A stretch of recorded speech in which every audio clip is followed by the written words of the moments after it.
ರಾಜ್ಯ ರೈತ ಸಂಘ ಮತ್ತು ಹಸಿರು ಸೇನೆ ಗ್ರಾಮ ಘಟಕದ ವತಿಯಿಂದ ಪಂಚಾಯಿತಿ ಆಡಳಿತ ಸಿಬ್ಬಂದಿಗಳ ವಿರುದ್ಧ ಧಿಕ್ಕಾರ ಘೋಷಣೆಗಳನ್ನು ಕೂಗಿ ಆಕ್ರೋಶ ವ್ಯಕ್ತಪಡಿಸಿದರು. ಕಳೆದೆರಡು ವರ್ಷಗಳಿಂದಲೂ ಯಾವುದೇ ಕೆಲಸ ಕಾರ್ಯ ನಡೆಯದೆ ಅಭಿವೃದ್ಧಿ ಕುಂಠಿತಗೊಂಡಿದೆ. 2016ರಿಂದ 2025 ತನಕ ಮನೆಗಳ ಪಟ್ಟಿ ಬಗ್ಗೆ ಸಂಪೂರ್ಣ ತನಿಖೆಯಾಗಬೇಕು. ಅಕ್ರಮವಾಗಿ ಬಿಲ್ ಮಾಡಿಕೊಟ್ಟಿರುವ ಅಧಿಕಾರಿಗಳ ವಿರುದ್ಧ ಕ್ರಮ ಕೈಗೊಳ್ಳಬೇಕು.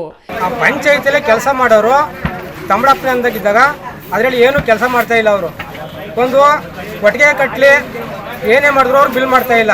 ಶೌಚಾಲಯ ಕಟ್ಕೊಳ್ಳಿ ಅಂತ ಹೇಳ್ತಾ ಇದ್ದಾರೆ. ಶೌಚಾಲಯ ಕಟ್ಟಿದ ಮೇಲೆ ಅವ್ರಿಗೆ ಬಿಲ್ಲು ಮಾಡ್ತಾ ಇಲ್ಲ. ಈಗ 30,000 ರೂಪಾಯಿ ಮನೆ ಕಟ್ಕೊಳ್ಳಿ ಅಂತ 30,000 ರೂಪಾಯಿ ಬಿಲ್ ಬಂದದ. ಆ ಬಿಲ್ ಬಂದಿರೋ ಕೂಡ ಮನೆ ಕಟ್ಟಿಲ್ಲ ಅವರು. ಅದು ಕೊಟ್ಟಿಗೆ ಬಿಲ್ಲು ಮಾಧವ ನಾಯ್ಕರದು 2 ವರ್ಷ ಆಯಿತು. ಬಂದು ಕೇಳ್ದಾಗಲ್ವೇ ಇವತ್ತು ಬತ್ತಾ ನಾಳೆ ಬತ್ತಾ ಚೆಕ್ ಮಾಡಿಸ್ರಿ ಬ್ಯಾಂಕ್ ಅಕೌಂಟಲ್ಲಿ ಬಂದ ಅಂತಂದ್ರು. ನಾವು ಬಂದು ಕೇಳಿದಾಗ ಬ್ಯಾಂಕ್ ಅಕೌಂಟಲ್ಲೂ ಬಂದಿಲ್ಲ.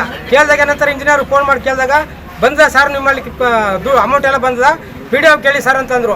PDO ಬಂದು ಕೇಳಿದಾಗ ಯಾರೇ ನಿಮ್ಗೆ ಕೇಳಿದ್ರು ಅಂತ ಇವ್ರು ಬೇರೆ ಇಂಜಿನಿಯರ್ ಬೈತಾರೆ. ಅಕ್ರಮವಾಗಿ ಮನೆಗಳಿಗೆ ಬಿಲ್ ಮಾಡಿರೋ ವಿಚಾರ, ಅಕ್ರಮವಾಗಿ ಶೌಚಾಲಯಗಳಿಗೆ ಬಿಲ್ ಮಾಡಿರೋ ವಿಚಾರ, ಶೌಚಾಲಯಗಳಿಗೆ ಬಿಲ್ ಕೊಡದೇ ಇರೋಂಥ ವಿಚಾರ ಮತ್ತು 15 ಹಣಕಾಸಲ್ಲಿ ಅಕ್ರಮವಾಗಿ ಬಿಲ್ ಮಾಡಿರೋ ವಿಚಾರವನ್ನು ಇಟ್ಕೊಂಡು ಸಿಬ್ಬಂದಿ ವರ್ಗದವರು ಏನು ರಾಜಶೇಖರ್ PDO ಅವರು, ಕಾರ್ಯದರ್ಶಿಗಳಾದ ರಂಗಸ್ವಾಮಿ ಅವರು, ಕಂಪ್ಯೂಟರ್ ಕಾರ್ಯದರ್ಶಿಗಳಾದ ಭಾಗ್ಯ ಅವರು, ಬಿಲ್ ಕಲೆಕ್ಟರ್ ಆದ ಪೂರ್ಣಿಮಾ ಅವರು, ST ಅವರು ಈ ಹುದ್ದೆದಲ್ಲಿಲ್ಲ. ST ಅವರು ಈ 5 ಜನಗಳನ್ನ ಪಂಚಾಯಿತಿಯಿಂದ ವಜಾ ಮಾಡಿ ಬೇರೆ ಹೊಸ ನಮ್ಗೆ ಅಭಿವೃದ್ಧಿ ಅಧಿಕಾರಿಗಳನ್ನ ಹಾಕೊಡ್ಲಿ ಅಂತೇಳಿ ಪಂಚಾಯಿತಿ ಮುಂಭಾಗ ಈ ಒಂದು ಉಗ್ರವಾದ ಹೋರಾಟವನ್ನು ಹಮ್ಮಿಕೊಂಡಿದ್ದೀವಿ. 2024-25ನೇ ಸಾಲಿನಲ್ಲಿ ಶೌಚಾಲಯ ನಿರ್ಮಾಣ ಮಾಡಿದ್ದು ಈವರೆಗೂ ಯಾವುದೇ ಫಲಾನುಭವಿಗಳಿಗೆ ಹಣ ಸಂದಾಯ ಮಾಡದೆ ಅಧಿಕಾರಿಗಳು ಸತಾಯಿಸುತ್ತಿದ್ದಾರೆ. ಈ ಸ್ವತ್ತು ಮಾಡಿಕೊಡಲು ಅಭಿವೃದ್ಧಿ ಅಧಿಕಾರಿಗಳು ಅಲೆದಾಡಿಸುತ್ತಿದ್ದಾರೆ. ಪಂಚಾಯಿತಿ ವತಿಯಲ್ಲಿರುವ ಎಲ್ಲ ನೌಕರರ ಸಿಬ್ಬಂದಿಯನ್ನು ಕೂಡಲೇ ವರ್ಗಾವಣೆ ಮಾಡಬೇಕು.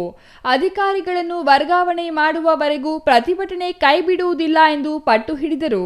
ಸಂಬಂಧಪಟ್ಟ ಅಧಿಕಾರಿಗಳು ಸ್ಥಳಕ್ಕೆ ಬಂದು ಪಂಚಾಯಿತಿಯಲ್ಲಿ ಆಗಿರುವ ಅಕ್ರಮಗಳನ್ನು ತನಿಖೆಗೆ ಒಳಪಡಿಸಬೇಕು ಹಾಗೂ ಸೂಕ್ತ ಕ್ರಮ ಕೈಗೊಳ್ಳಬೇಕೆಂದು ಒತ್ತಾಯಿಸಿ ರೈತರು ಪ್ರತಿಭಟಿಸಿ ತಮ್ಮ ಆಕ್ರೋಶ ವ್ಯಕ್ತಪಡಿಸಿದರು. Kumar, CTV news, Nanjangud.